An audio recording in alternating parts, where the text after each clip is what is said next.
I've come to realize the greatest discoveries aren't out here. They're inside you.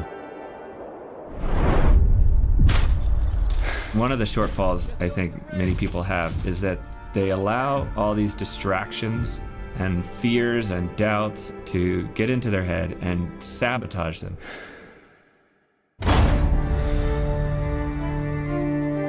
Is there a way to make that difficult thing a catalyst to moving on to something different rather than just allowing it to crush you? I'm one of 118 people in history to have reached the top of all 7 summits. But I'm the only person to do it blind.